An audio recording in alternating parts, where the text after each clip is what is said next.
সুপ্রিয় দর্শক শ্রোতা, আপনাদের অনেক অনেক শুভেচ্ছা জানিয়ে আজকে আমরা একটা বিশেষ লাইভ শুরু করতে যাচ্ছি। আমাদের সাথে আছেন আমান উদ্দিন এবং হৃদয় খান এবং বিবি হাও পরবর্তীতে যুক্ত হবেন আশা রাখছি। তো আমাদের সকলের বিষয় হলো এত বর্বর এবং মধ্যযুগীয় ব্যাকডেটেড চিন্তা ভাবনার ইসলাম কিভাবে এই আধুনিক যুগে বহাল তবিয়তে টিকে আছে। তো এটা একটা বিস্ময়কর ব্যাপার। তো এই বিষয়ের পেছনে কি কাজ করতেছে সেটা আমরা আজকে আহ, আলোচনায় দেখানোর চেষ্টা করব। তো আমরা এখন শুরুতেই যাচ্ছি আমানউদ্দিন আমানউদ্দিনের কাছে। আমানউদ্দিন, আপনি আপনার মূল্যবান বক্তব্য শুরু করেন। আচ্ছা, প্রথমত আমি সবাইকে লাইভে জয়েন করার জন্য সবিনয় আহ্বান করতেছি বা অনুরোধ করতেছি, আপনারা আমাদের লাইভ শুরু থেকে শেষ পর্যন্ত শুনুন। আর দরবেশ মোল্লা তো শুরুতেই বলে দিয়েছেন যে এতদিন যাবৎ ইসলামের মতো একটা বর্বর রিলিজিয়ন বা ধর্ম বা একটা আইডিওলজি কিভাবে টিকে আছে, এর পিছনে কারণ কি। তো এর পিছনে বহুবিধ কারণ আছে। আহ, এইখানে যারা জয়েন করবেন তারা এই সমস্ত বিষয় নিয়ে আলোচনা করবেন। আমি শুরুতে যে জিনিসটি আলোচনা করতে চাচ্ছি সেটি হচ্ছে যে ইসলামকে ইসলাম টিকে রয়েছে এমন নয়, ইসলামকে টিকিয়ে রাখা হয়েছে। খুব ভালো করে শুনুন, ইসলাম টিকে আছে এমন নয়, ইসলামকে টিকিয়ে রাখা হয়েছে। এখন ইসলামকে কিভাবে টিকিয়ে রাখা হলো, কিসের জুড়ে, কিভাবে এবং কেন আহ টিকে আছে, এই নিয়ে আমি আলোচনা করব। আমি এইখানে একটা পয়েন্টই ফাইন্ড আউট করেছি, একটা পয়েন্টই আমি এইখানে ওয়ার্কআউট করে বের করেছি। সেটি হলো যে আমি পয়েন্ট বাই পয়েন্ট বলতেছি। সেটি হলো এই এক পয়েন্টকে আমি এখানে কয়েকটি দুই চারটা ভাগে ভাগে ভাগ করে আলোচনা করব। প্রথমত, ইসলাম টিকে আছে শক্তির জুড়ে। শক্তির জুড়ে ইসলামকে প্রতিষ্ঠিত করা হয়েছে। হাদিসে স্পষ্টভাবে বলা হয়েছে, নবী মুহাম্মদ বলেছেন তোর বাড়ির নিচে জান্নাত অবস্থিত। তাহলে কি বোঝা যাচ্ছে যে তোর বাড়ির নিচে যদি জান্নাত অবস্থিত হয়ে থাকে তাহলে তোর বাড়ির জুড়েই কিংবা জিহাদের মাধ্যমেই ইসলামকে প্রতিষ্ঠিত করা হয়েছে। প্রথমত, ইসলামী সাম্রাজ্য বিস্তারের সাথে সাথে ইসলাম প্রতিষ্ঠা লাভ করেছে, জোর জবরদস্তি করে মানুষকে ধর্মান্তরিত করা হয়েছে। এটি সত্য, এটি মিথ্যা না। ঠিক আছে। এখন আমি কয়দিন আগে একজন মুসলিম স্কলারের, প্রখ্যাত মুসলিম স্কলারের একটি ভিডিও ফুটেজ দেখেছিলাম। এই ভিডিওতে তিনি বলেছেন যে ইসলাম ত্যাগের শাস্তি, কতল করার বিধান থাকার কারণেই ইসলাম আজ পর্যন্ত টিকে আছে। একেবারে সত্যি কথা তিনি বলেছেন। সত্যি তো, ইসলামে যদি পরিত্যাগ করার ফলে যদি ফলশ্রুতিতে যদি মানুষের কল্লা কাটার বিধান না থাকতো, মানুষকে হত্যা করার বিধান না থাকতো, তাহলে ইসলাম টিকে থাকতো না, মানুষ দলে দলে ইসলাম ছাড়তো। এর বড় প্রমাণ হচ্ছে নবী মুহাম্মদ যখন মিরাজে গিয়েছিলেন, মিরাজে যাওয়ার পরে মিরাজে গিয়েছিলেন, এই মিথ্যা কথা যখন তিনি কাবা চত্বরে ঘোষণা করলেন, তখন একসাথে 60-70 জনের মতো মানুষ কি করেছিল, ইসলাম ত্যাগ করেছিল। তারা বলেছিল এতদিন জানতাম তুই পাগল, এখন দেখি তো তুই বেটা একটা চরম মিথ্যাবাদী। এটা মক্কি জমানায় হয়েছে। মুহাম্মদ যখন মক্কায় দুর্বল ছিল সেই সময় এই ঘটনা ঘটেছিল। কিন্তু যখন মুহাম্মদ মদিনায় গিয়ে প্রভাবশালী, চরম ক্ষমতাধর একজন রাষ্ট্রপ্রধান হয়ে গেল, তখন কিন্তু এই ধরনের ঘটনা ঘটে নাই। তখন যারাই ইসলামকে ক্রিটিসাইজ করেছে, যারাই ইসলামের বিরুদ্ধে কথাবার্তা বলেছে, তাদেরকে মুহাম্মদ তাদের কল্লা তাদের ধর থেকে নামিয়ে দিয়েছিল, তাদেরকে তাদেরকে গুপ্তভাবে হত্যা করিয়েছিল, বিভিন্ন ধরনের কাজ করেছিল। সোজা কথায় ইসলামের কোনো ক্রিটিসাইজ করা যাবে না, ইসলামের কোনো সমালোচনা করা যাবে না, ইসলাম পরিত্যাগ করা যাবে না, করলেই হত্যা করা হবে। এর বড় প্রমাণ হচ্ছে মক্কা যখন মুহাম্মদ দখল করে নিল। দখল করার সাথে সাথেই যারা ইসলামের বিরুদ্ধে কথা বলেছিল, যারা মুহাম্মদের বিরুদ্ধে কথাবার্তা বলেছিল, যারা ইসলামকে মিথ্যা ধর্ম বলেছিল, তাদেরকে মুহাম্মদ সাইজ করেছিল। ইভেন আবু সুফিয়ানকেও মুহাম্মদ কতল করতে উদ্যত হয়েছিল, কিন্তু আবু সুফিয়ান ইসলাম গ্রহণ করার কারণে ভয়ে ইসলাম গ্রহণ করেছিল, মৃত্যুর ভয়ে ইসলাম গ্রহণ করেছিল, করার কারণে আবু সুফিয়ানকে তখন রেহাই দেওয়া হয়। তাহলে বোঝা যাচ্ছে যে আবু সুফিয়ানের ঘটনা থেকে বোঝা যাচ্ছে যে যারা ইসলাম গ্রহণ করেছিল তাদের জান বাঁচানোর জন্য তারা ইসলাম গ্রহণ করেছিল। কারণ ইসলামের বিরোধিতা করা মানেই হচ্ছে মানে নিজের জীবনকে আত্মাহুতি দেওয়া। তো এই হচ্ছে একটা কথা। তাহলে বিষয় কি দাঁড়াচ্ছে? বিষয় দাঁড়াচ্ছে যে ইসলাম টিকে আছে, ইসলামকে পরিত্যাগ করলে কল্লাঘাটার বিধান থাকার জন্যই। কারণ মানুষ ভয়ে একবার যখন ইসলামে ঢুকে যায় তখন মানুষ ভয়ে ইসলাম পরিত্যাগ করতে পারে না, কারণ ইসলাম পরিত্যাগ করলেই তার জীবন হুমকির সম্মুখীন হয়, তার আর জীবন থাকে না, তাকে কি করা হয়, দুনিয়া থেকে বিদায় করে দেওয়া হয়। এই জিনিসটা মুহাম্মদ করেছে বলেই ইসলাম আজ পর্যন্ত টিকে আছে। এখন আপনি যদি নন মুসলিম হন, আপনি যদি ইহুদি নাসরা হন, হিন্দু হন, পৌত্তলিক হন, অসুবিধা নাই, কিন্তু একবার আপনি ইসলামের ভিতর ঢুকে গেলে আপনি ইসলাম ছাড়তে পারবেন না। আপনার ইসলাম ছাড়লেই আপনার জীবন শেষ। এই ভয়ে মানুষ ইসলাম ছাড়তে পারে না। এই একটা কারণে ইসলাম টিকে আছে। নবী স্পষ্টত বলেছেন যে যে ধর্ম বা দিন বদল করবে, চেঞ্জ করবে, এখানে দিন বলতে ইসলাম বলা হয়েছে, যে ইসলাম বদল করবে তাকে কতল করে দাও। এখানে কেউ যদি মুসলমান থেকে হিন্দু হয়ে যায়, কিংবা খ্রিস্টিয়ান হয়ে যায় বা নাস্তিক হয়ে যায়, তাহলে তাকে কতল করতে হবে। এই কতল হওয়ার ভয়ে এই মানুষ ইসলাম ত্যাগ করতে পারে না। এখন এখন বুঝলেন তো মানুষ ইসলাম ত্যাগ করতেছে না কেন? ভয়ে, ভয়ের কারণে ইসলাম ত্যাগ করতেছে না। এখন ইসলাম ত্যাগ করার শাস্তির কথা কুরআনের চ্যাপ্টার 5 এর 33 নাম্বার ভার্সে বলা হয়েছে, যারা আল্লাহ ও তার রাসূলের বিরুদ্ধে যুদ্ধ চালায় এবং সর্বশক্তি দিয়ে চেষ্টা করে পৃথিবীতে ফ্যাসাদ সৃষ্টি করার জন্য, তাদের শাস্তি হচ্ছে তাদেরকে হত্যা করা হবে, অথবা ক্রুশবিদ্ধ করা হবে, অথবা বিপরীত দিক থেকে তাদের হাত ও পা কর্তন করে ফেলা হবে, কিংবা তাদেরকে দেশ থেকে নির্বাসিত করা হবে। তাহলে এবং পৃথিবীতে এটাই হচ্ছে তাদের জন্য জঘন্য বর্বর শাস্তি। পরকালে তাদের জন্য রয়েছে আরো ভয়াবহ শাস্তি। তাহলে এই আয়াত থেকে আমরা 4টি জিনিস পাই। প্রথমত, যারা ফ্যাসাদ সৃষ্টি করবে, ফ্যাসাদ মিন্স হচ্ছে কয়েকটি কারণ হতে পারে। বিশৃঙ্খলা সৃষ্টি করবে, ইসলামী রাষ্ট্রের মধ্যে করাপশন করবে। করাপশন মানে হচ্ছে ইসলামী রাষ্ট্রের বিরুদ্ধে কথাবার্তা বলবে, ইসলামী রাষ্ট্রের সমালোচনা করবে, শরিয়া আইনের বিরোধিতা করবে, কিংবা ইসলাম পরিত্যাগ করবে, আল্লাহ এবং নবীর বিরুদ্ধে, হ্যাঁ, ইসলাম ত্যাগ, আল্লাহ এবং নবীর বিরুদ্ধে রীতিমতো আমাদের মতো লাইভ করবে, ভিডিও করে নবী রসুলের বিরুদ্ধে কথাবার্তা বলবে। তাদের জন্য কি করা হয়েছে? তাদের জন্য এই শাস্তির বিধান দেওয়া হয়েছে। তাহলে এই শাস্তিগুলো কি হচ্ছে? হত্যা করা, ফাঁসি দেওয়া, শরীরের অঙ্গ কেটে ফেলে দেওয়া, নির্বাসন দেওয়া। এখন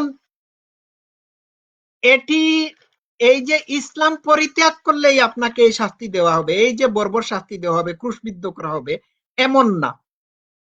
ইসলামী রাষ্ট্রের বিরুদ্ধে যদি আপনি কথাবার্তা বলেন, ধরেন বাংলাদেশ ইসলামী রাষ্ট্র হয়ে গেছে, এখন বাংলাদেশে যদি আপনি রাস্তায় নেমে এর বিরোধিতা করেন যে আমরা ইসলামী রাষ্ট্র চাই না, এটা বর্বর আইন, আমরা গণতন্ত্র চাচ্ছি, তাহলে কিন্তু আপনাকে এই ধরনের শাস্তি দেওয়া হবে। যেমন ইরানে এই ধরনের ঘটনা বহুবার ঘটেছে। ইরানের মানুষ রাস্তায় নেমেছে, মিছিল মিটিং করেছে, আন্দোলন করেছে, তারা গণতন্ত্র চাচ্ছিল, কিন্তু তাদেরকে দমিয়ে দেওয়া হয়েছে, তাদেরকে শাস্তি দেওয়া হয়েছে। আপনারা জানেন যে রিসেন্টলি ইরানের একজন সাংবাদিককে মৃত্যুদণ্ড দেওয়া হয়েছে। ওই সাংবাদিক ফ্রান্সে বসবাস করতেন, তার নাম হচ্ছে, আমি যদি ভুল না করে থাকি, তার নাম হচ্ছে রুহুল্লাহ জাম। ইউটিউবে সার্চ করলে পাবেন। রুহুল্লাহ জাম ফ্রান্সে বসবাস করতেন। তারপর তিনি ইরাকে গিয়েছিলেন। এইখান থেকে তাকিয়াবাজি করে, ট্রিক করে তাকে ইরানে নিয়ে আসা হয় এবং তাকে মৃত্যুদণ্ড দেওয়া হয়। এর কারণ হচ্ছে সে ফাসাদ সৃষ্টি করেছিল। বিভিন্ন ফেসবুকের পোস্টে, বিভিন্ন জায়গা থেকে, সোশ্যাল মিডিয়াতে ওই ভদ্রলোক ইরানের ইসলামী শরিয়ার বিরুদ্ধে কিংবা ইরানের সরকারের বিরুদ্ধে কথাবার্তা বলছিলেন, মানুষকে অর্গানাইজ করছিলেন। এটি কিন্তু করা যাবে না। এই আয়াত মোতাবেক এটি হচ্ছে ফেসাদ, বিশৃঙ্খলা সৃষ্টি করা। তো এক্ষেত্রে আপনাকে ওই ধরনের শাস্তি দেওয়া হবে। আপনারা অবশ্যই আরব স্প্রিং এর কথা শুনেছেন। একটা ছেলে মুর্তজা কুরেশি, সে বাইসাইকেলে করে একটা ডেমনস্ট্রেশনে যোগ দিয়েছিল। বয়স ছিল 13 বছর। তাকে মৃত্যুদণ্ড দেওয়া হয় এবং তাকে জেলের মধ্যে রাখা হয়, যাতে 17 বছর হওয়ার পরে তাকে মৃত্যুদণ্ড কার্যকর করা হয়ে থাকে। আন্তর্জাতিকভাবে হিউম্যান রাইটস গুলোর হস্তক্ষেপের কারণে তার মৃত্যুদণ্ড মওকুফ করে দেওয়া হয়, কিন্তু সে এখনো জেলের মধ্যে পচতেছে। এই এইগুলোর পিছনে কারণ কি? এইগুলোর পিছনে কারণ হচ্ছে যে আপনি ইসলামী রাষ্ট্রের বিরুদ্ধে, একবার যদি ইসলামিক স্টেট হয়ে যায়, তাহলে ইসলামিক স্টেটের বিরুদ্ধে কোনো কথাবার্তা বলতে পারবেন না। এখানে আপনার কোনো গণতান্ত্রিক অধিকার নাই। আপনার গণতান্ত্রিক অধিকারের চেয়েও অধিকতর মূল্যবান হচ্ছে আল্লাহর আইন, শরিয়া আইন। এই বর্বর আইনের বিরুদ্ধে কথা বললেই আপনার কল্লা কাটা হবে। তবে এখানে আমি একটা সুখবর দিচ্ছি। এই সমস্ত কারণে ইসলাম টিকে থাকলেও, এই বড় কারণে ইসলাম টিকে থাকলেও ইসলাম থেকে মানুষ দলে দলে, দলে দলে নাস্তিক হচ্ছে, ইসলাম থেকে ফিরে যাচ্ছে, কিংবা কেউ খ্রিস্টিয়ান হচ্ছে। ঠিক আছে, ইরানের প্রচুর মানুষ খ্রিস্টিয়ান হচ্ছে, কিন্তু এগুলো প্রকাশিত হচ্ছে না। ইরানে 31 থেকে প্রায় 40% মতো মানুষ নাস্তিক হয়ে যাচ্ছে বা হয়ে গিয়েছে। এর কারণ কি? শরিয়া আইন। তাহলে একবার যদি শরিয়া আইনের ভিতর মুমিন মুসলমানদেরকে ঢুকিয়ে দেওয়া যায়, জোর করে ঢুকিয়ে দেওয়া যায়, অথবা তাদের খায়েশে শরিয়া আইনের ভিতর ঢুকে যায়, তাহলে বুঝবে শরিয়া আইনের মজা কতটুকু। তখন বের হওয়ার চেষ্টা করবে, কিন্তু তখন এটা হয়ে যাবে ইটস টু লেট। আমরা চাচ্ছি না যে বাংলাদেশের মানুষ শরিয়া আইনের ভিতর ঢুকে যাক, ঢুকে গিয়ে তারপর এটার জন্য তারা কষ্ট অনুভব করুক বা সাফার করুক, আমরা এটি চাচ্ছি না। কিন্তু মনে রাখবেন, শরিয়া আইনের ভিতর একবার ঢুকে গেলে আর ফিরতে পারবে না, কিন্তু ঢুকে গেলে ইসলাম ছাড়বে।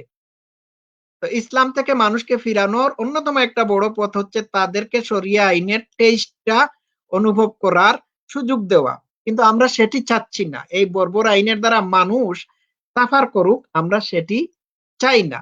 বা এই পৃথিবীতে কমিউনিস্ট শাসনের পতন হয়েছে, কমিউনিজমের পতন হয়েছে। মানুষ কমিউনিস্ট রাষ্ট্রের যে অমানবিকতা, বাক স্বাধীনতা হরণ করার যে প্র্যাকটিস, এগুলো মানুষ দেখে কমিউনিজমের দিকে পিঠ টান দিয়েছে। তো ইসলামের ক্ষেত্রে এই রকমের অবস্থা হবে। এইখানে আলী দাওয়া নামে, আমি শেষ করে দিচ্ছি, আপনারা আলাপ করবেন। আলী দাওয়া নামে ইংল্যান্ডে থাকে বোধহয় একজন আরাবিয়ান স্কলার। সে বলছে যে ইসলাম ত্যাগ করলে কতল করা হবে। আমরা এটার জন্য গর্বিত, আমরা এটার জন্য প্রাউড। এবং তারা জানে যে ইসলাম এখন পর্যন্ত টিকে আছে এই বারবারিক বিধানের জন্য। ইসলাম ত্যাগ করলে আপনাকে কতল করে দিতে হবে। তো ধন্যবাদ, আমি অনেক বকবক করে ফেললাম, এখন আপনারা চালান। হ্যাঁ, আমান ভাই, আপনার মূল্যবান বক্তব্যের জন্য আপনাকে অসংখ্য ধন্যবাদ। আপনার সাথে আমি অল্প একটু যুক্ত করব, তারপরে আমরা হৃদয় খানের কাছে যাব। তো আপনি যেভাবে বললেন, ইসলাম মূলত তরবারির মাধ্যমে প্রতিষ্ঠা হয়েছে। এই তরবারির জোরেই তারা ইসলামকে প্রসারিত করেছে, সেটাকেই মোল্লারা ঘুরিয়ে বলে যে জিহাদের মধ্যে তরবারির ব্যবহার করা হয়েছে। আসলে সাধারণভাবে যেটাকে আমরা সন্ত্রাসবাদ বলি সেটাকেই ইসলামের ভাষায় জিহাদ বলে, কিন্তু ওরা বুঝাইতে চায় যে জিহাদ একটা আলাদা ব্যাপার, এটা প্রতিবাদের ভাষা, প্রতিরোধের জন্য, আত্মরক্ষার জন্য। কিন্তু আসলে জিহাদ হলো অতর্কিত হামলা, লুটতারাজ, অন্য জাতির উপর মতবাদ চাপিয়ে দেওয়া এই জিহাদের মাধ্যমে। এবং এটা একটা এই সন্ত্রাসী গ্রুপের মতো, এখানে ঢুকতে পারবেন, বের হতে পারবেন না, এটা একটা ইঁদুর মারা ফাঁদ। এখানে বের হলেই তার মৃত্যু, তাকে আর স্বাভাবিক জীবনে ফিরে যেতে দেবে না। তো আমি একটা যুক্ত করতে চাইছিলাম, সেটা হলো ইবনে আব্বাস, তার একটা হাদিস আছে, উনি সবসময় বলতেন যুবকদের, এই যুবকেরা, এই উম্মতের মধ্যে যে শ্রেষ্ঠ মানুষ তার অনেকগুলি স্ত্রী ছিল। মানে এই কথা দিয়ে উনি বুঝাইতেছিল যে তোমরা বহু বিবাহ করো, কারণ সবচেয়ে যে শ্রেষ্ঠ মানব তার বহু স্ত্রী আছে, তাহলে তোমরাও সেটা ফলো করো, অনেক স্ত্রী করো, অন্তত একবারে 4টা করে রাখো। এবং নবীজি নিজেই বলছে, এক সাহাবী এসে যখন তাকে বলেছে যে হুজুর, একটা সম্ভ্রান্ত মহিলা আছে সুন্দরী, আমি তাকে বিয়ে করতে চাই, কিন্তু তার সে বন্ধ্যা, তার সন্তান হওয়ার সম্ভাবনা নেই। তখন এভাবে পরপর 3 দিন সাহাবী বলে, নবীজি 3 দিনেই তাকে নিষেধ করে, আর বলে যে তোমরা সেই সব মহিলাকে বিয়ে করো যার যে অধিক সন্তান প্রসব করতে পারে। হ্যাঁ, আর তোমরা অধিক বাচ্চা পয়দা করো, কাজী ইব্রাহিমের মতো 11টা 12টা করে ডজন ডজন বাচ্চা পয়দা করো, আনলিমিটেড। তাহলে তোমরা 2050 সালের মধ্যে বা এত সালের মধ্যে বিশ্বের মধ্যে সর্বাধিক, মানে সবচেয়ে বেশি সংখ্যক মানুষ হবে, তোমরা ইসলামকে সবার উপর তুলে দিবে বাচ্চা পয়দার মাধ্যমে। এবং নবীজি বলছে যে আমি কিয়ামতের দিন তোমাদের সংখ্যাধিক্য নিয়ে গর্ববোধ করব অন্যান্য নবীদের উপর, যে আমার উম্মতের সংখ্যা এত বেশি। মানে উনি কোনো কোয়ালিটির কথা বলেনি, উনি শুধু কোয়ান্টিটির কথা বলছে, যে কারণে এরা মনে করেন ইতর শ্রেণীর নিম্ন প্রাণী যারা যেরকম ভাবে বাচ্চা জন্ম দেয়, কোনো কেয়ার, তার যত্ন বা মানুষ করার চিন্তা ভাবনা থাকে না, এভাবে মোল্লারা এই ফ্যামিলি প্ল্যানিং এর উপর অনেক ধরনের টর্চার নির্যাতন করতো। এখন কিছু কিছু মুনাফেক হুজুর হয়তো বা ফ্যামিলি প্ল্যানিং বা কম বাচ্চা নিতে পারে, কিন্তু অধিকাংশ মৌলবাদী বা যারা মূল ধারার ইসলামের সাথে আছে তারা কিন্তু মূলত এই যে অধিক সংখ্যক বাচ্চা পয়দা করার মাধ্যমে ইসলামী জনসংখ্যা বৃদ্ধি করা, যে বিশ্বের মধ্যে মুসলমানের সংখ্যা বেশি, এটা মূলত আদর্শগতভাবে সবাই ঢুকতেছে ইসলামে সেটা না। যারা মোল্লা টাইপ আছে তারা অধিক সংখ্যক বাচ্চা পয়দা করতেছে। 5টা ফ্যামিলি মিলে হয়তো আপনারা 10টা বাচ্চা পয়দা করছেন, কাজী ইব্রাহিমের মতো মোল্লারা একাই 11টা বাচ্চা পয়দা করছে, তাহলে আপনার 5টা ফ্যামিলি যে জনসংখ্যা বৃদ্ধি করবে তার চেয়ে সে একাই বেশি জনসংখ্যা বৃদ্ধি করবে। এই দিয়ে, আরেকটা হলো তরবারি দিয়ে, এই ধরনের একটা অপকৌশলের মাধ্যমে মূলত ইসলামটা প্রতিষ্ঠা পাইছে বা এটা টিকে আছে। আরেকটা কৌশল হলো, ধরেন একটা ছিনতাইকারী, ওদের একটা গ্রুপ থাকে, এক এক গ্রুপে যে আপনার পকেট কাটছে বা ছিনতাই করছে, ধরা পড়লে আর এক গ্রুপ এসে তাকে হালকা মারধর করতেছে বা প্রতিবাদ করতেছে, আর একটা গ্রুপ এসে বলতেছে এদেরকে পুলিশে দাও। এই 3টা গ্রুপ কিন্তু ওরা নিজেরাই, মানে এক গ্রুপ মানুষ হত্যা করতেছে, গলা কাটতেছে, আর এক গ্রুপ বলতেছে যে না না না না, গলা কাটার সাথে ইসলামের কোনো সম্পর্ক নাই। আর এক গ্রুপ আছে তারা আবার আধুনিক মানুষের, যে যারা যুক্তিবাদী মানুষ, তাদের সাথে অর্ধেক মানে লজিক্যাল ফ্যালাসি বা কুযুক্তি নিয়ে তাদের কাছে যুক্তি যুক্তি খেলতেছে, যে না ইসলাম খুবই যুক্তিযুক্ত ধর্ম, বিজ্ঞানসম্মত ধর্ম। এরা 3 গ্রুপে ভাগ হয়ে উদ্দেশ্য মূলত একটাই, এরা অসৎ, এরা বর্বর, এরা সেই ব্যাকডেটেড মতবাদটাকে দিয়ে আধুনিক বিশ্বে আহ তাবেদারি বা মাতবরি করতে চায়, যেটা একেবারেই অসম্ভব। কিন্তু কিছুটা সাধারণ মানুষকে ধোঁকা দেওয়ার জন্য, যেমন একজন ছিনতাইকারী ছিনতাই করলে একজন বোকা মানুষ মনে করে হায় হায় এরা তো আমাকে সাহায্য করতে আসছে, ভাই একে নিয়ে দেন তো, পুলিশে দেন, আমি তো ঠিক জানি না কোথায় দিতে হবে, একে পুলিশে দেন। কিন্তু এই যে পুলিশই দিবে, যে বলতেছে ইসলামের সাথে সন্ত্রাসের কোনো সম্পর্ক নাই, সে কিন্তু নিজেই জানে যে এটা আমার সবচেয়ে মর্যাদাবান ভাই, সে জিহাদ করেছে, সে গলা কাটছে, সে অনেক উত্তম কাজ করেছে, কিন্তু মুখে বলতেছে আরেক কথা। এরকম মিথ্যাচারের মাধ্যমে এবং রসালো অপব্যাখ্যার মাধ্যমে ইসলাম অদ্যাবধি টিকে আছে। মানুষ যদি কোরআন হাদিস সত্যিকার অর্থে নিজে নিজে মাতৃভাষায় পড়ে, তাহলে এই এই ধরনের যে অপকৌশলগুলি মানুষের কাছে পরিষ্কার হবে। তো হৃদয় খান, আপনি যদি এই ব্যাপারে আমাদেরকে কিছু বলেন। জি, আপনাকে ধন্যবাদ জানাচ্ছি। আমাকে কি ঠিকঠাক শোনা যাচ্ছে নাকি কোথাও প্রবলেম আছে? একটু জানাবেন। আপনি ক্লিয়ার আছেন, সুন্দর শোনা যাচ্ছে আপনাকে। বেশ ভাই, হৃদয় আচ্ছা আচ্ছা। খানের বলার আগে একটা একটা একটা মিনিট, হৃদয় প্লিজ, আপনি কমেন্ট গুলো যদি একটু পিন করতেন, সুন্দর সুন্দর কমেন্ট আছে এখানে প্লিজ। ওকে। আচ্ছা, প্রথমেই এটা বলে রাখা ভালো যে ইসলাম it is one kind of mouse trap, মানে হচ্ছে ইঁদুরের ফাঁদ। মানে এখান থেকে ঢোকা যাবে, বাট ওখান থেকে বের হওয়ার কোনো ওয়ে নাই।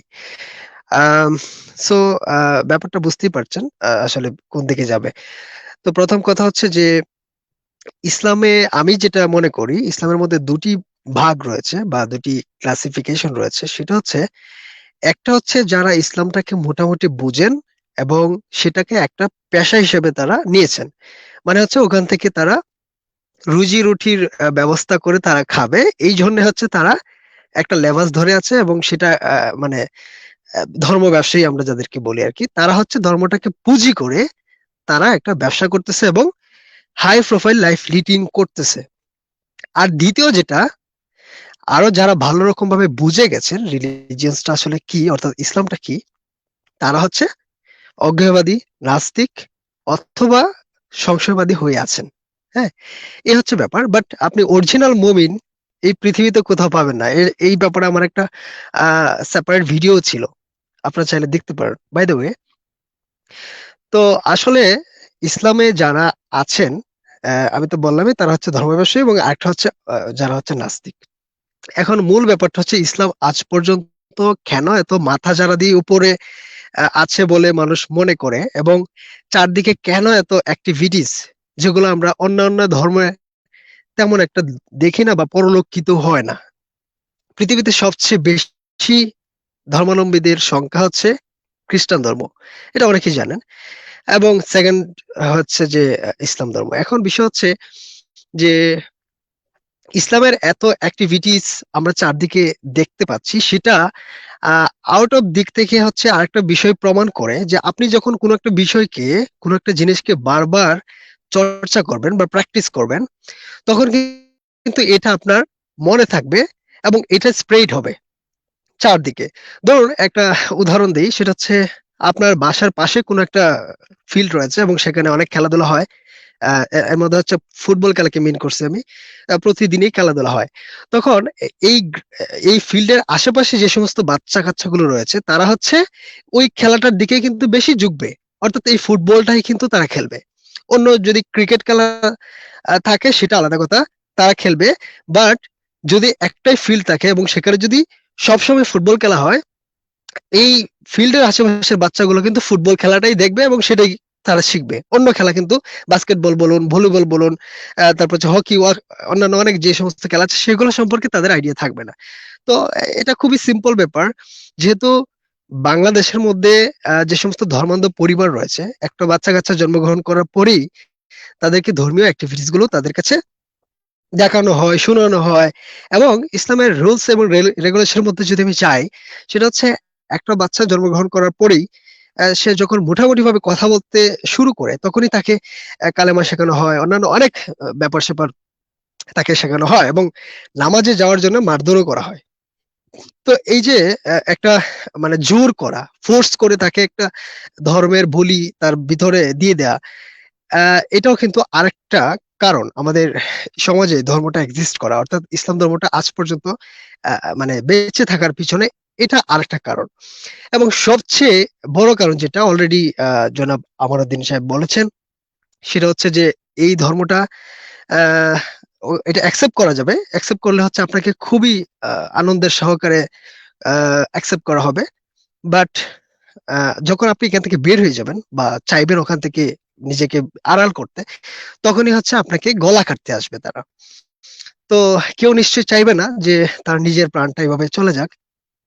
এই জন্য হচ্ছে মানুষজন যেহেতু ওখান থেকে বের হয়ে আসতে পারছে না, এই জন্য হচ্ছে এই ইসলামটা আছে বলে মানুষ মনে করে। এবং এটা খুবই সিম্পল একটি ব্যাপার। আপনারা যদি স্ট্যাটিস্টিক্স করেন, যদি খুব ভালো রকম ভাবে একটা পরিসংখ্যান করানো হয়, যে দেখবেন কোনো একটা জায়গায় যদি ইসলাম ধর্মকে গ্রহণ করে, সেটাকে সবসময় ফোকাস করা হয়। এটা ফেসবুকে গেলেই আপনারা বুঝতে পারবেন যে আরে অমুক জায়গায় হচ্ছে ভাই বোন মুসলমান হয়েছে, পুরো পরিবার মুসলমান হয়েছে। এ ধরনের ভিডিও, এ ধরনের ছবি, এ ধরনের নিউজ অ্যাভেলেবেল পাবেন। বাট খুব কম সংখ্যকই পাবেন যারা হচ্ছে ধর্ম ত্যাগ করছে। বাট বিষয়টা খুবই ক্লিয়ার, যেটা হচ্ছে অনেকে কিন্তু এই ব্যাপারটা নিয়ে অনেক সময় বলেন যে না আমরা তো কখনো শুনি নাই, কিন্তু বিষয়টা হচ্ছে যে এটা আড়াল থাকে, যেহেতু হাইডেন থাকে। আপনি যদি কোনো বিষয়ে স্ট্যাটিস্টিক্স করতে যান এবং সেই হাইডেন বিষয়গুলো যদি আপনার না জানা থাকে, সেক্ষেত্রে আপনার এই পরিসংখ্যানটা সঠিক আসবে না, কোনোভাবেই আসবে না। তারপরেও তো আমরা অনেক নিউজ পাচ্ছি, বিভিন্ন জায়গা থেকেই পাচ্ছি, আহ বিভিন্ন ভাবে আমাদের কাছে সেই সমস্ত ব্যাপার স্যাপারগুলো আংশিক, একদম ন্যূনতম আসে যে ধর্ম থেকে মানুষ বেরিয়ে যাচ্ছে। এবং এটাই সত্য, আমি যেটা প্রথম একবারে বলেছিলাম যে আসলে ধর্মটার মধ্যে কোনোভাবেই মুমিন মানুষ নাই, সেটা হচ্ছে একটা হচ্ছে নাস্তিক এবং আরেকটা হচ্ছে ধর্মভাষী, বাট অরিজিনাল মুমিন কিন্তু নাই। আরো একটা হৃদয়, অন্যতম এবং সেকেন্ডারি, হ্যাঁ নিশ্চয়ই বলবেন, এডিশন থাকলে বলবেন, বাট আমার আরেকটা পয়েন্ট আছে আমার যেটা মনে আসছে এবং সেটা বলে দিই। সেটা হচ্ছে সেকেন্ডারি আরেকটা কারণ হচ্ছে যে ইসলাম থেকে যদি বেরিয়ে যায় মানুষ, তখন ইসলাম ধর্মের নিয়ম অনুসারে সেই মানুষটা কোনোভাবেই তার বাপ মা বা আব্বু বা ফ্যামিলি থেকে উত্তরসূরি বা উত্তরাধিকার সূত্রে কোনো ধরনের ধন সম্পদ পাবে না। এটা একদম ক্লিয়ার। যেহেতু একটা মানুষ যদি একটা মুসলিম ফ্যামিলি থেকে বেরিয়ে যায় বা ওখান থেকে লিফট করে, তখন তাকে সম্পূর্ণরূপে ত্যায্য করা হয়, ওই ফ্যামিলি কর্তৃক সম্পূর্ণভাবে ত্যায্য করা হয়।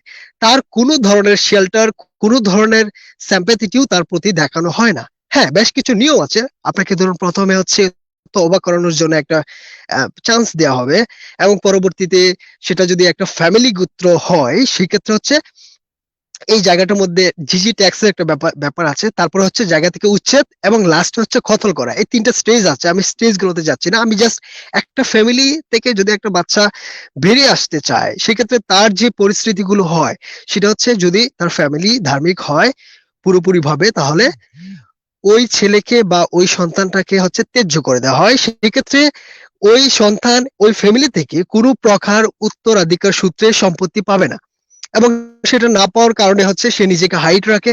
তার যে মনোবাসনা গুলো আছে সেগুলো মানুষের কাছে বলতে পারে না, ফ্যামিলির কাছ থেকে অনেক সময় হাইড করে। কারণ হচ্ছে ওই যে যদি সে বলে তাহলে হচ্ছে তার বাপ মা তাকে ছিন্ন করে দিবে, এবং সেটা ইসলাম দ্বারা জাস্টিফাইড। ইসলাম বলছে যে যদি তোমার সন্তান বা তোমার বাপ মাও যদি ইসলাম থেকে সরে যায়, তাহলে তোমার বাপ মাকে ত্যাগ করো।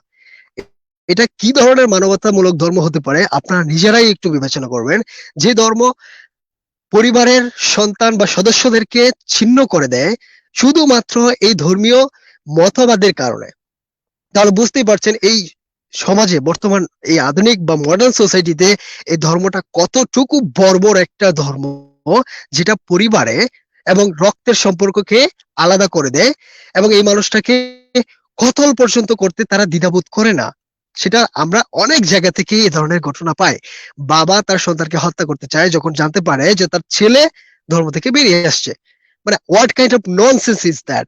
আপনারা চিন্তা করতে পারেন। এবং এটা আসলে বংশ পরম্পরায় মুহাম্মদ তার বাপ মাকেও সে কেয়ার করেনি, এবং তার বাপ মাকে, তার চাচাকে অপমান করে সে নিজের ধর্ম প্রচার করেছে।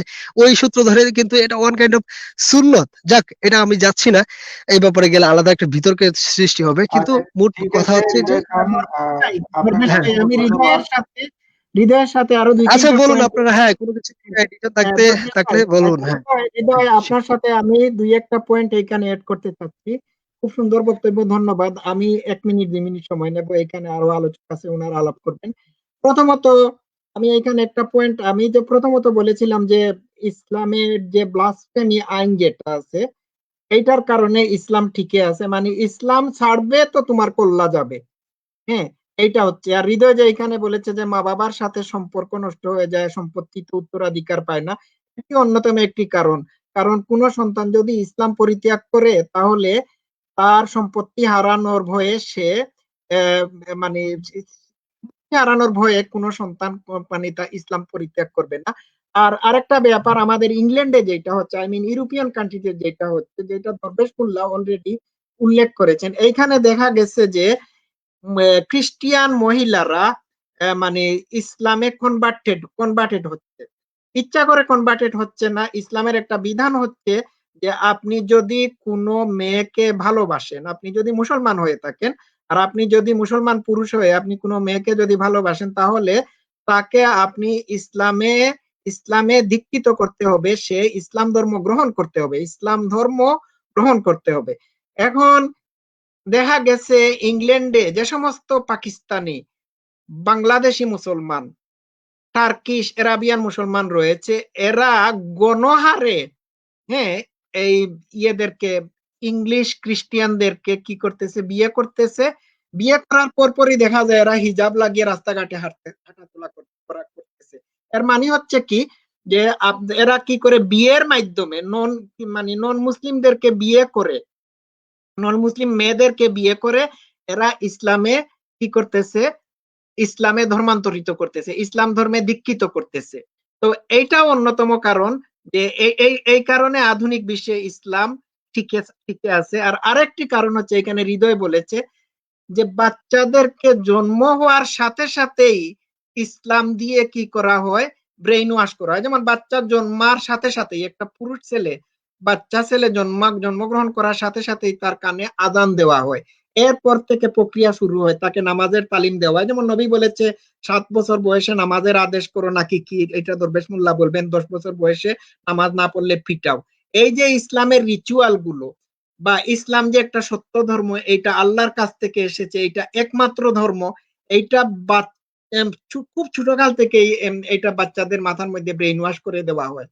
এটা অন্যতম কারণ ইসলাম টিকে থাকার পিছনে। আর সবচেয়ে বড় কারণ হচ্ছে যে ইসলাম টিকে আছে, ইসলামের যে শরিয়া আইন আছে, যে ইসলাম ত্যাগ করলে আপনার কল্লা যাবে, এইটার কারণে ইসলাম টিকে আছে। ধন্যবাদ।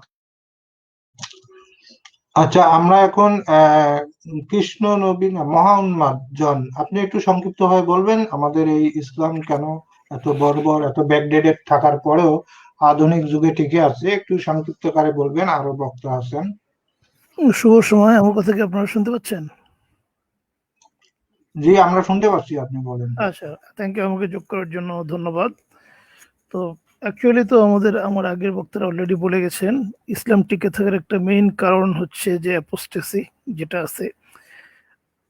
কিন্তু আরো কতগুলো কারণ আছে যেগুলো আমরা স্পেশালি মুসলিম কান্ট্রিগুলিতে দেখি, যে ইসলামের কোনো কিছুর এগেনস্টে কোনো কিছু বলা যায় না। কোনো কিছু বললেই মানে গভর্নমেন্ট থেকে না হলেও সামাজিকভাবে প্রচন্ড রকম ভাবে এটার প্রতিহত করা হয়। যেমন ইদানিং তো বাংলাদেশে কি একটা আইন আছে যে আপনার ডিজিটাল নিরাপত্তা আইন, অন্যান্য দেশে যেটা আছে ব্লাসফেমি আইন। এই জন্য ইসলামের খারাপ দিকগুলো সম্পর্কে যদি কেউ বলতেও চায় এবং জানে বা যে কোনো ধরনের ডাউট রাখে, তারা কিন্তু দেখেন এটা বলতে পারে না। আর এদিকে আমাদের মোল্লারা যারা আছে, তারা তো কন্টিনিউয়াসলি মানুষকে আপনার ইসলামের বিভিন্নভাবে ইসলামের অ্যাডভার্টাইজমেন্ট করে যায়। তারপরে আবার শিক্ষিত মোল্লা যারা আছে, যেমন আমরা দেখছি যে জাকির নায়েক, তারপরে আমাদের বাংলাদেশের আবার কতগুলো ডাক্তার আছে আর কি, যারা এই কাজগুলো করে বেড়ায়। তো এগুলো দেখে অ্যাকচুয়ালি অ্যাপারেন্টলি ইসলামের ভালো দিকটা দেখে, উপরে উপরে যে ভালো দিকটা আছে, শান্তির ধর্ম, ওইটা দেখে দেখা যাচ্ছে যে অনেক লোকজন ইসলামে চলে আসে। আর অনেক মডারেট মুসলিম যারা ধরেন আগে এত কিছু জানতো না, তারাও দেখা যাচ্ছে যে ইসলাম নিয়ে একটু মানে বেশি আপনার ইমোশনাল হয়ে পড়ে। তবে আরেকটা জিনিস আমরা যেটা জানি যে ইসলাম টিকে থাকার আরেকটা কারণ হচ্ছে যে আমাদের মডারেট মুসলিম যারা, তারা কিন্তু ইসলামের এই বর্বর জিনিসগুলো তারা জানে না, এবং এরাই দেখবেন যে বেশি চায় শরিয়া আইন, সারা দেশে শরিয়া আইন আসুক, মেয়েরা আপনার পর্দার ভিতরে ঢুকুক, এটা এরাই কিন্তু বেশি বেশি চাচ্ছে। তো এরপরেও একটা আশার কথা আমি যেটা বলবো, যে ইসলাম আপাত দৃষ্টিতে একটু মানে একটা গ্রোয়িং রিলিজন মনে হলেও, এটা কিন্তু ভিতরে ভিতরে আপনার ওই যে মাকাল ফলের মতো আর কি ফাঁপা হয়ে যাচ্ছে। হ্যাঁ, দেখা যাচ্ছে যে হ্যাঁ ঠিকই ইসলামের লোকজন বাড়ছে, প্রথমত যে বেশি বাচ্চা কাচ্চা নেওয়ার জন্য, সেকেন্ডলি আপনার ওই লাভ জিহাদ নামের যে একটা জিনিস চালু আছে, যেটা আমার আগে আমন ভাইও বললেন যে জিনিসটা। এরপরে কিন্তু ইসলামের এই অমানবিক জিনিসগুলো দেখে, তারপরে আপনার ইসলামের এইসব আনসুইটেবল ল যেগুলো আছে, আধুনিক যুগের সাথে চলে না এরকম বিধান যেগুলো আছে, এগুলো দেখে দেখে এবং ইসলামের যে বর্বরতম ইতিহাস, বিবাহ হয়তো একটা লাইভ করছেন, আমি মাঝে মাঝে দেখি এই ভিডিওগুলো। তো আপনারা এইভাবে যেসব জিনিস তুলে ধরতেছেন মানুষের কাছে, এগুলো দেখেও কিন্তু অনেকে ইসলামের প্রতি সন্দিহান হয়ে যাচ্ছে এবং ইসলাম ছেড়ে দিচ্ছে। এবং আচ্ছা, একটা ধন্যবাদ জিনিস, মোহাম্মদ জন, হ্যাঁ, আপনাকে অসংখ্য ধন্যবাদ। আচ্ছা, আমরা thank you. আপনার কথা বুঝতে পারছি। আসলে ইসলামটা হলো ইঁদুর মারা ফাঁদ, এখানে ঢোকা যাবে, বের হওয়া যাবে না। আর যে বক্তাদের যে একটা মিথ্যাচার, বিজ্ঞানের মুখে যেটা শোনে, তারা ওয়াজ মাহফিলে যখন এই বক্তাদের মিথ্যাচার কুযুক্তির কারণে যখন দেখে যে বিজ্ঞানের খনি, কোরআন হলো বিজ্ঞানের খনি, তখন আধুনিক কিছু জেনারেশন যেগুলি সাধারণ শিক্ষায় শিক্ষিত, তারা হতবাক হয় এবং তারা বিশ্বাস শুরু করে যে হয়তোবা কোরআন মনে হয় আসলেই আল্লাহর বাণী। কারণ হুজুরেরা বলতেছে বিগ ব্যাং আছে, সেখানে দেখা যাচ্ছে যে পৃথিবী সৃষ্টির রহস্য আছে, রসায়ন বিজ্ঞান, পদার্থ বিজ্ঞান সবকিছু কোরআনের মধ্যে আছে, তাহলে তো সত্যি এটা আল্লাহর বাণী। এরকম একটা মিথ্যাচার এটাও একটা কাজ করে। কৃষ্ণ নবী, আপনি যদি একটু সংক্ষিপ্তভাবে বলেন যে এত বর্বর, এত ব্যাকডেটেড হওয়ার পরেও আধুনিক যুগে কিভাবে ইসলাম টিকে আছে? দরবেশ দরবেশ ভাই, আমাকে কি শোনা যাচ্ছে? হ্যাঁ, শোনা যাচ্ছে, আপনি বলেন। হ্যাঁ।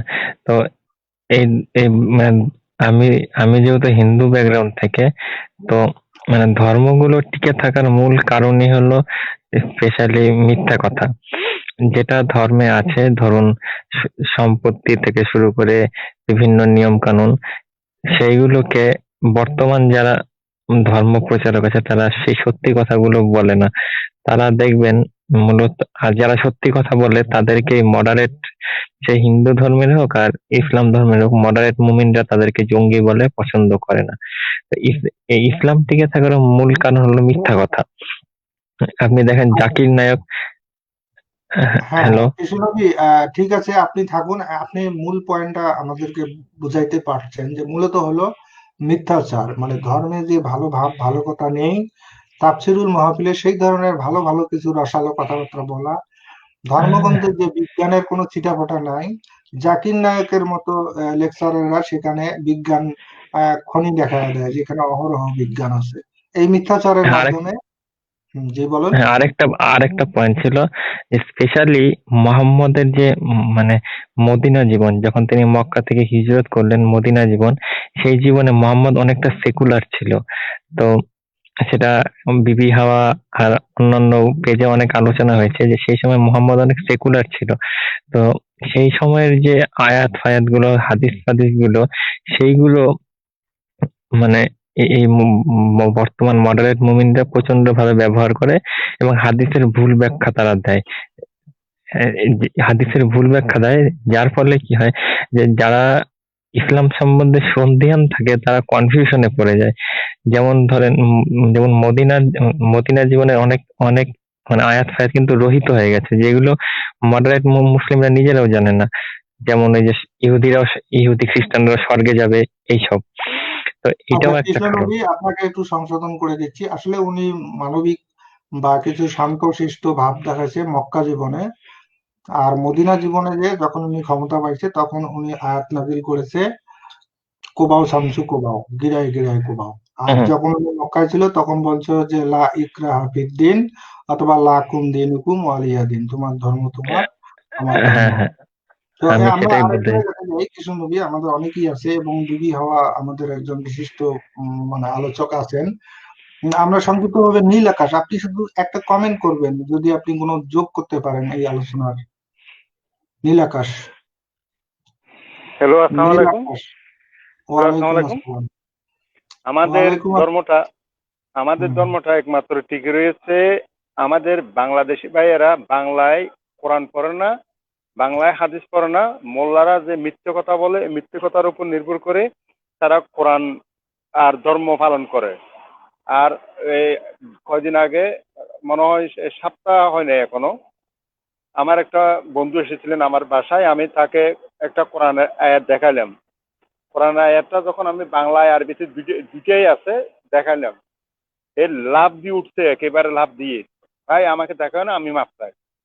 কেন? ওই বাংলা যে উনি পড়তে পারছে, ওনার ওই আরবিতে পড়লে ওনার ভালো লাগে, বাংলাতে তো বুঝতে পারতেছে কি বলতেছে। যেমন আমার আব্বা অনেক সময় গালি দিত, ভেনসদ বলে। আমরা তো ওটা ভদ্র গালিতে মনে করতাম। তো পরে দেখা যায় সৌদি আরব আসার পরে দেখি পাকিস্তানিরা বেঞ্চত বলে, এটা ওই টেকনাফের ভাষায় বোন সুদা মা সুদা একটা গালি দেয় ওই বার্মার লোকেরা। ওই গালিটা একইভাবে পাকিস্তানি ভাষায় পাকিস্তানিরা দেয়। এই গালিটা আমার আব্বাও দিত, ভেনসত। এই গালিটা আমরা বুঝতাম না এক সময়, কিন্তু পরে বুঝতে পারছি। এই গালিটা সৌদি আরব আসার পরে বুঝতে পারছি এই গালিটা, কথাটা গালি। এই যে আমাদের বাংলাদেশের মানুষেরা কখনো কোরআনকে বাংলায় পড়ে না, বাংলায় যদি পড়তো, হাদিস যদি পড়তো, আজকে এই সমস্যা থাকতো না। ধন্যবাদ। হ্যাঁ, আপনি একটা গুরুত্বপূর্ণ পয়েন্ট যুক্ত করেছেন। মাতৃভাষায় ধর্মগ্রন্থ নিজে না পড়ার কারণে, এই মোল্লা পুরোহিতের মুখ দিয়ে শোনার কারণে সাধারণ মানুষ বোকার স্বর্গেই বাস করতেছেন। তো আমরা এখন বিবি হাওয়া, আপনার মূল্যবান বক্তব্য শুনবো। ইসলাম এত বর্বর, এত পুরাতন, এত ব্যাকডেটেড হওয়ার পরেও এই সন্ত্রাসবাদী ধর্মটি কিভাবে আধুনিক যুগে টিকে আছে বহাল তবিয়তে, আপনি একটু এই ব্যাপারে আমাদেরকে মন্তব্য করবেন। হ্যাঁ, ধন্যবাদ দরবেশ মোল্লা। শুভেচ্ছা সবাইকে যারা এখানে আছেন এবং যারা শুনছেন। তো এখানে ইসলাম কেন টিকে আছে, এখানে কিন্তু দুইটা ভাগ আমি দেখতে পাই। একটা হলো যারা ধর্ম চান এবং যারা ছাড়তে চান না। এই দুইটা ভাগই কিন্তু আছে। তো যারা ছাড়তে চান তাদের ব্যাপারে আমরা তো আলোচনা শুনলাম, বা আমি হয়তো কিছু কথা বলবো।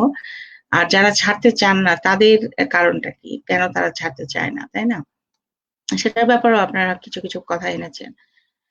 এখন যারা ছাড়তে চান না তারা কি ইসলাম সম্পূর্ণ বুঝে নিজেদের জন্য সুবিধা মতো একটা ধর্ম বানিয়ে পালন করছেন, নাকি তারা না বুঝে পালন করছেন?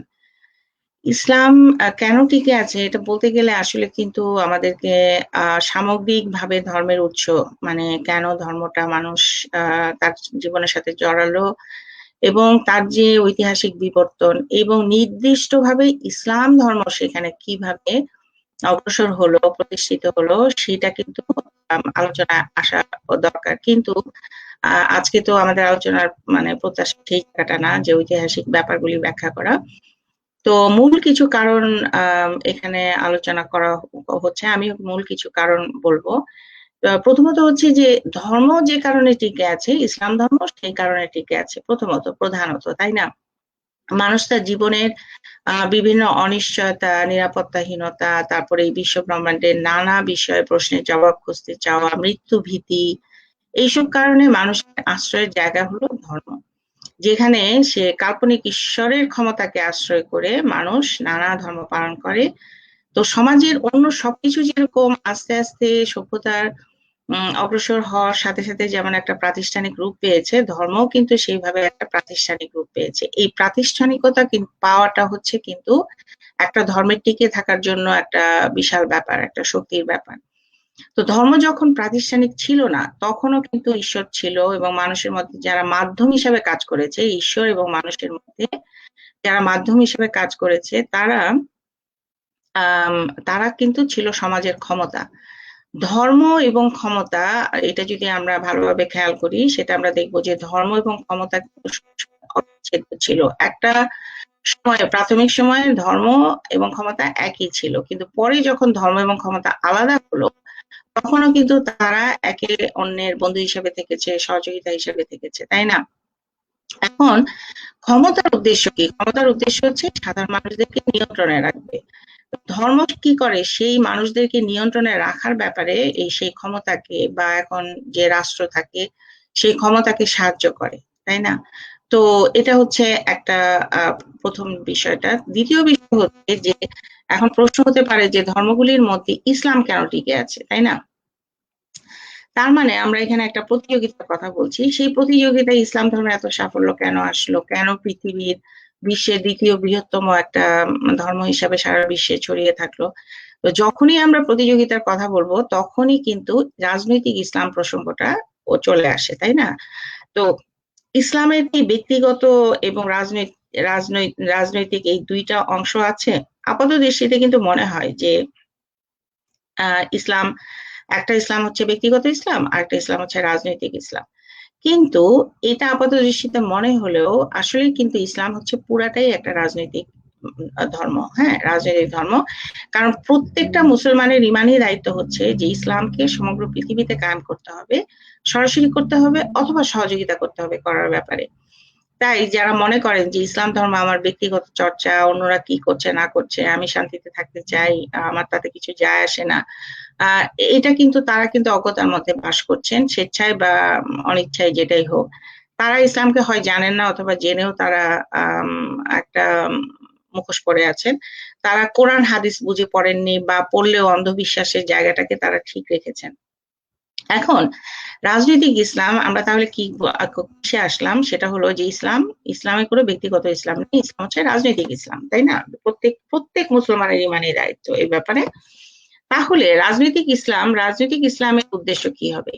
যখনই একটা রাজনৈতিক ব্যাপার হবে, তখনই হচ্ছে তার সাম্রাজ্যটা বিস্তার করতে হবে, হ্যাঁ, যেটা নবী মোহাম্মদ নিজে শুরু করেছিলেন, নবী মোহাম্মদ শুরু করলেন। এবং পরবর্তীতে তার যে খলিফারা ছিল, তার পরবর্তীতে যে অন্যান্য মুসলিম শাসকরা ছিল, তাদের মাধ্যমে এই ইসলামিক সাম্রাজ্যের যে বিস্তার, সেই বিস্তারটা ঘটলো, তাই না? সেই মক্কা থেকে শুরু করে। তো এই পদ্ধতিটা কি ছিল? পদ্ধতিটা ছিল, এই পুরো সময়টাতে পদ্ধতি ছিল সহিংসতা, তাই না? সহিংসতা, যুদ্ধ, দখল, এবং তার মাধ্যমে ইসলাম ধর্ম প্রতিষ্ঠা করা। এবং আমরা নবী মোহাম্মদের জীবনকালেও আমরা দেখেছি যে মদিনা জীবনেও তিনি যে বিভিন্ন দখলদারিত্ব এবং সহিংসতার মাধ্যমে, এবং সেখানে প্রাণ ভিক্ষা পাওয়ার একটা উপায় হলো যে ইসলাম ধর্ম গ্রহণ করতে হবে, না? আর না হলে ওই জিজিয়া কর বা এই সেই। তো এইসব পদ্ধতিতে নবী মোহাম্মদ যেটা শুরু করেছিলেন, সেটা কিন্তু অব্যাহত থাকে এবং সেটা আগাতে থাকে, এবং ইসলাম ধর্ম কিন্তু বিভিন্ন জায়গায় একটা বিশাল একটা সাম্রাজ্য হিসাবে মানে অবস্থান নিতে থাকে, যেটা পরে আবার সেটা আবার দখল হয়েছে, খ্রিস্টানরা হয়তো দখল করেছে। যাই হোক, এই সহিংসার ভিত্তিক ইসলামিক সাম্রাজ্য বিস্তারের নির্দেশ কোথায় পাওয়া যায়? পাওয়া যায় কোরআনেই পাওয়া যাচ্ছে। ধর্ম প্রতিষ্ঠা এবং তার রক্ষার কারণে ইহজগতে তারা গনিমতের মাল পাবে এবং পরজগতে তারা বেহেশতে পাবে, এই ধরনের প্রতিশ্রুতি বিভিন্ন আয়াতে আছে, তাই না? তাহলে প্রথমে যেটা আমি বললাম যে মানুষ কেন ধর্মের আশ্রয় নিবে, তাহলে সেটার সমাধান তারা কোরআনের মধ্যে পাচ্ছে, যে ইহজগতে তারা কি পাবে এবং পরজগতে তারা কি পাবে। হ্যাঁ, এটার একটা মানে বিভিন্ন ধরনের হিসাব নিকাশ পরিষ্কার ভাবে দেওয়া আছে, যে কি করলে কতটুকু সওয়াব হবে, কি করলে সে জান্নাতে যেতে থাকবে। সুতরাং মানুষ একটা চর্চার মধ্যে চলে যেতে থাকবে যে হ্যাঁ, এখানে এটা পেলে আমার তো বেহেশতের ব্যাপারটা সুনিশ্চিত হচ্ছে। এখন তার মানে হলো, এখন আমরা কোরআনে চলে আসলাম, তাই না? তাহলে কোরআন হচ্ছে একটা শক্তিশালী মাধ্যম, যার মাধ্যমে মানুষ কিন্তু একটা প্রমাণ হিসেবে দেখে যে আমার ধর্মের প্রমাণ হচ্ছে কোরআন, তাই না? ওহী নাজিলের মাধ্যমে এসেছে, এবং এই কোরআনের প্রতি সে আকৃষ্ট থাকে, এবং ইহকাল ও পরকালের সমস্যা সমাধান কোরআনের মধ্যেই পাবে। কিন্তু আচ্ছা বিবি হাওয়া, আপনাকে একটু ইন্টারাপ্ট করি, মানে আমরা একটু সংক্ষিপ্ত সময়ের মধ্যে শেষ করতে চাচ্ছি, যদি আপনি কাইন্ডলি একটু সংক্ষিপ্ত ভাবে বলেন তাহলে ভালো হয়। সংক্ষিপ্ত মানে আমি তো জানি না আমার সময়সীমা কতটুকু ছিল, আমি তো জানি না। আমি তো না না, সময় আমার যৌক্তিক কোনো পয়েন্ট আমার যেটা সময়সীমা না, মনে মানে হচ্ছে আমি সেগুলোই আপনাকে তো বলছি। বললাম সংক্ষিপ্ত হবে করার চেষ্টা করেন, যতক্ষণ লাগে, এটাকে এবার বেঁধে দেওয়া সময় না। আচ্ছা, যাই হোক, আমি একটু ডিস্ট্রাক্টেড হয়ে গেলাম। যাই হোক, তো যাই হোক, এই ধর্মকে কুক্ষিগত করে রেখেছে আলেমরা। তারা সাধারণ মানুষকে বোঝায় যে ইসলাম শুধুই শান্তির ধর্ম। এটা একটা বড় কারণ যে প্রথমত মানুষ জন্মের সাথে সাথেই মুসলিম পরিবারে জন্মগ্রহণ করার কারণে মুসলমান হয়ে যাচ্ছে, এবং তাদেরকে অন্ধবিশ্বাস ঢুকিয়ে দেওয়া হচ্ছে, এবং সমাজে ভালো মানুষ এবং খারাপ মানুষের পার্থক্য সেখানে তারা দেখতে পাচ্ছে যে ধর্ম পালন করলে সে ভালো মানুষ হতে পারছে। এইভাবে একটা মানুষের মধ্যে একটা স্থায়িত্ব মানে লাভ করে। সংখ্যার কারণ যেটা এসেছে, সেই সংখ্যার কারণটা আমিও বলতে চাই যে অধিক সন্তানের উৎসাহ, যেহেতু একাধিক বিবাহের ব্যাপারটা আছে, সেই জন্য অধিক সন্তানের কারণে সংখ্যা বৃদ্ধির একটা ব্যাপার, এবং জন্ম নিয়ন্ত্রণের বিরুদ্ধে যেহেতু ধর্ম কথা বলে, সেটাও একটা কারণ। তারপরে একটা গুরুত্বপূর্ণ কারণ হচ্ছে কাবাঘর। কাবাঘর হচ্ছে একটা সেন্টার পয়েন্ট, একটা মূল পয়েন্ট। এই কাবাঘরের দিকে সারা বিশ্বের মানুষরা তাকে নামাজ পড়ে এবং এখানে হজে যায়। ধর্মের একটা দৃশ্যমান একটা ব্যাপার, যে ব্যাপারটা এই বিশ্বাসীদের মধ্যে দেওয়া হয়েছে এবং এর ক্ষমতা সম্পর্কে বলা হয়েছে, সেটাও কিন্তু এই ইসলাম ধর্মকে টিকিয়ে রাখার ব্যাপারে মানুষের মধ্যে একটা প্রভাব ফেলেছে। মানে আমি যেটা বলতে চাচ্ছি যে প্রাতিষ্ঠানিক জায়গাটা ইসলামের কতটা সুদৃঢ় হয়েছে এই ব্যাপারে কাবা ঘর কিন্তু একটা গুরুত্বপূর্ণ ব্যাপার। আরেকটা হলো যে এই সাম্রাজ্যবাদিতা, ইসলামিক যে সাম্রাজ্যবাদিতা সেটার মূল হচ্ছে সৌদি আরব। তো সৌদি আরবের প্রথমত তার স্বার্থ ছিল ধর্মীয় কারণ এবং অর্থনৈতিক কারণ, এটা আগে থেকেই ছিল। এরপর তেলের খনি আবিষ্কার হওয়ার পর সৌদি আরবের যে ক্ষমতার বৃদ্ধি পেল, তো ধর্মীয় রাষ্ট্র হিসাবে, একটা নেতৃ পর্যায়ের রাষ্ট্র হিসাবে তার যে ক্ষমতাটা বৃদ্ধি পেল তার এই তেলের খনি এবং তার অর্থ সমৃদ্ধির কারণে, সেই কারণটা কিন্তু সে কাজে লাগিয়েছে এই ধর্মটা প্রচারের ব্যাপারে, বিভিন্ন জায়গায় ছড়িয়ে দেওয়ার ব্যাপারে। আরেকটা হচ্ছে যে অন্য ধর্মের সাথে তুলনামূলক অবস্থান, যে কারণে আমরা আমাদের এলাকায় যে ধর্মের বিস্তারটা ঘটেছে, এখানে কিন্তু ভারতে যারা হিন্দুদের যে নিম্নবর্ণের যারা ছিল তারা যে নির্যাতন এবং চরম বৈষম্যের শিকার হয়েছিল, সেখান থেকে কিন্তু তারা তুলনামূলক বিচারে দেখেছে যে ইসলাম ধর্ম তো এটা বেটার। তারপরে আছে সুফি মতবাদের কারণে কিন্তু ইসলামকে শান্তি শান্তি মনে হয়, এইভাবে কিন্তু তারা এক ধরনের ইসলাম টিকিয়ে রেখেছে।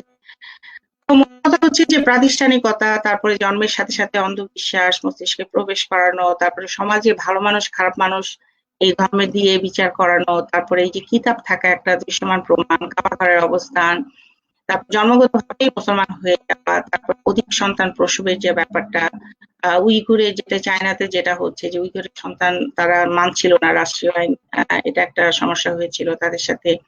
ধর্ম ত্যাগ করার স্বাধীনতাটা না থাকা, তারপরে হচ্ছে হাদিস কোরআন না বুঝা, হাদিস কোরআনের যে সুগার কোটেড প্রাণী সেগুলি প্রচার হওয়া, তারপর ধর্মের ব্যাপারে সমালোচনা করলে যে হত্যা করার বিধান সুস্পষ্ট ভাবে আছে, এবং সর্বোপরি যে বেহেশতের এত সুস্পষ্ট লোক কিন্তু আর কোথাও দেখানো হয়নি।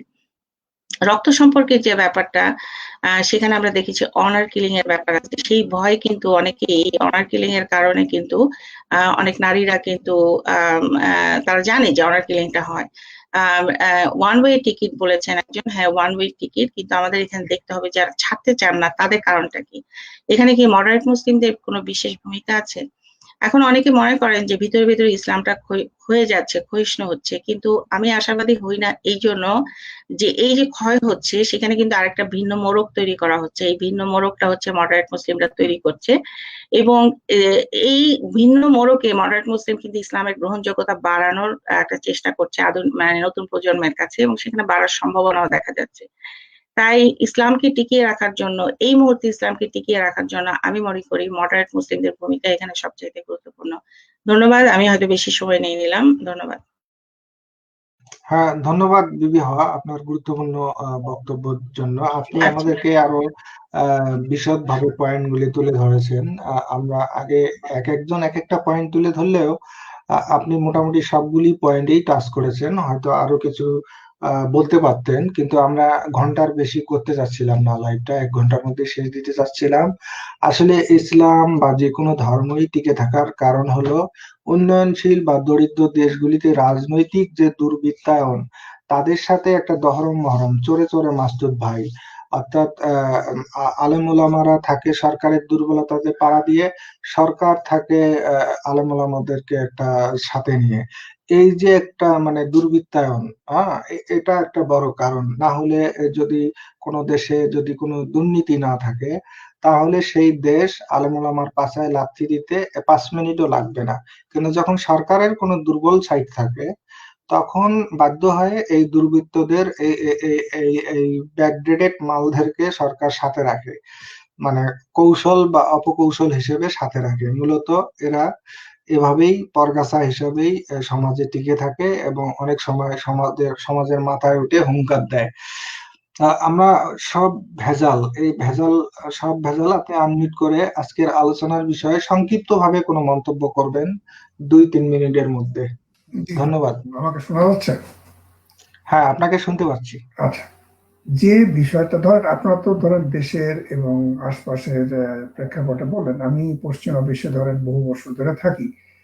এখানে আমি একটু ভিন্ন একটা চিত্র দেখি, সেটা হচ্ছে এখানে যেসব লোকজন আসেন সবাই কিন্তু বাংলাদেশ থেকে শিক্ষিত এবং প্রাতিষ্ঠানিক শিক্ষায় শিক্ষিত, এবং হ্যাঁ তাদের ইসলামিক জ্ঞান কতখানি আছে বা কত এই বিষয়ে কত পড়ালেখা করেন আমি জানি না, কিন্তু এখানে আসার পরে দেখা যায় যে সামাজিকভাবে যখন পারিপার্শ্বিক বা প্রতিযোগিতায় এখানে যখন তারা টিকতে পারছেন না, বা এখানে হয়তো দেখা যাচ্ছে যে ওই জায়গা মানে যে লক্ষ্যতে যেতে চান সেখানে যেতে পারছেন না, তখন দেখা যাচ্ছে যে তাদের ভিতরে এই হুজুর হওয়ার প্রবণতা প্রচন্ডভাবে দেখা দেয়। এবং যারা হয়তো ইংল্যান্ড এবং আমেরিকা বা এই নর্থ আমেরিকার কোনো দেশে থাকেন তারা হয়তো বুঝবেন। আর এখানে মহিলাদের ভিতরে আর একটা জিনিস দেখা যায় যে এদেরও একই অবস্থায়, জ্ঞানের গভীরতা অত বেশি না, কিন্তু এই কোনো এটাকে আপনার ধরেন অবস্থাকে ডিভিয়েট করার জন্য ওরা দেখা যায় যে হয়তো এই ধর্মীয় একটা অনুষ্ঠান, তালিম, এইসব নিয়ে ব্যস্ত থাকে। তাতে করে ধরেন দুটো জিনিস হয়, একটা হচ্ছে বাইরে কাজ করতে যেতে হয় না, কারণ আমি ধর্ম টর্ম করি ভাই, আমি বাইরে যে কাজ করতে পারবো না, তো ঘরেই থাকবো, এটা একটা বিষয় দেখা যায়। হয়তো অনেকে আমার সাথে একমত হবেন না, কিন্তু আমি এখানে বহু পরিবারে দেখি যে এই কাজ না করা, বাইরে যে কাজ না করার অজুহাত হিসেবে এইসব খোঁজে। আর তারপরে আর যেটা হচ্ছে, আর ছেলেদের ক্ষেত্রে যেটা দেখা যায় যে বাইরে বা তাদের ধরেন একটা গোত্রের সঙ্গে ধরেন যখন আর কোনোভাবে পেরে উঠছেন না, ধরেন হয়তো সামাজিক ভাবে একটু দূরত্ব চলে আসতেছে, তখন দেখা গেল তারা দাড়ি টেড়ে রেখে হুজুর হয়ে গেল, এবং দেখা গেল তাদের গোত্র মানে তাদের পুরো সার্কেলটাই চেঞ্জ হয়ে গেল। আগে যে বাচ্চা কাচ্চাদের দেখা যেত জন্মদিন করার জন্য তারাই ব্যস্ত থাকতো, পরবর্তীতে তারাই সেটাকে বেদাত হিসাবে ঘোষণা করে দেখা যাচ্ছে যে বলতেছে না, এটা করা যাবে না। এবং এই সংখ্যা দিন দিন কিন্তু বাড়তেছে। এবং এটাও আমার কাছে মনে হয় যে এই বর্তমান সময়ে এই ইসলামকে টিকিয়ে রাখার জন্য এরাও কিন্তু একটা বিরাট কন্ট্রিবিউটরি ফ্যাক্টর। ধন্যবাদ। হ্যাঁ, ধন্যবাদ। আপনি একটি গুরুত্বপূর্ণ পয়েন্ট যুক্ত করেছেন। তাহলে আমরা আজকে আপনারা এতক্ষণ যারা শুনছেন বা যারা পরবর্তীতে শুনবেন, তারা অবশ্যই আমাদের এই লাইভে সুচিন্তিত মতামত কমেন্টের মাধ্যমে জানাতে পারবেন, যাতে আপনাদের পয়েন্টগুলি পরবর্তী আলোচনায় আমরা আনতে পারি। আমানুদ্দিন, আপনি কি কিছু বলবেন? আমি আমি একটা জিনিস বলবো।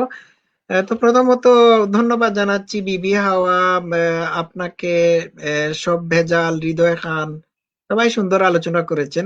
তো আমি এইখানে একটা কথা বলতে চাচ্ছি, সেটি হচ্ছে যে ইসলাম থেকে মানুষকে ফিরিয়ে নেওয়ার একটি মাত্র, বেশ কয়েকটি পথ আছে। এই পথগুলো বা এই পথ পদ্ধতিগুলো কিন্তু সফলভাবে কার্যকর হচ্ছে। নাম্বার ওয়ান, যে ইসলামকে জানা বুঝা, কুরআন বুঝা, হাদিস বুঝা, নবী মুহাম্মদের লাইফ স্টাডি করা বা অধ্যয়ন করা। যখন যেমন এই জিনিসটা হচ্ছে আমার ক্ষেত্রে, আমার ক্ষেত্রে হয়েছে। আমি প্রচন্ড ধার্মিক ছিলাম, নামাজ কালাম পড়তাম, কিন্তু যখনই আমি কুরআনের অর্থ বুঝে পড়া শুরু করলাম, যখন আমি বুঝলাম যে নারীদেরকে গনিমতের মাল হিসাবে, হ্যাঁ, ধর্ষণ করা হয়, নবী মুহাম্মদের পৈশাচিক জীবনের ঘটনাবলী আমি পড়া শুরু করলাম বা পড়ে জানতে পারলাম, তখনই আমি ইসলাম থেকে মুখ ফিরিয়ে নিয়েছি এবং আমি ইসলাম ছেড়ে দিয়েছি। আমার ক্ষেত্রে যদি এটা হয়ে থাকে, তাহলে প্রতিটি মুসলমানের ক্ষেত্রে এইরকম হওয়া উচিত। তো প্রতিটি মুসলমানকে যদি আমরা বুঝাতে পারি এই বলে যে তোমরা কোরআন স্টাডি করো, হাদিস স্টাডি করো, বাস হয়ে গেল এক। আর দুই হচ্ছে যে এই দুই নম্বর পদ্ধতি আমি লাইভের শুরুতে বলেছি, এটি আমরা করতে যাব না। যেমন ধরেন Iran is a Islamic state, কট্টর ইসলাম, শিয়া ইসলামিক স্টেট।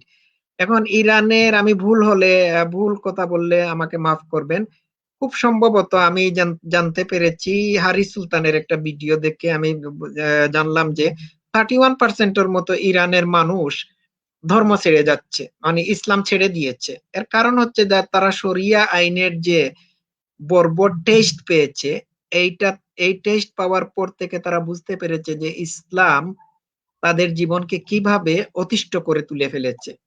তো আমি চাচ্ছি না যে কোনো দেশের মুসলমানরা বা মুসলমান জনগোষ্ঠী শরিয়া আইনের ভিতর ঢুকে পড়ার পরে তারপর ইসলাম ছেড়ে চলে আসুক। এটা সম্ভব হবে না, কারণ একবার ঢুকে গেলে এই ফাঁদ থেকে, আপনি যে বলেছেন ইঁদুরের ফাঁদ, এই ইঁদুরের ফাঁদ থেকে বের হতে পারবে না।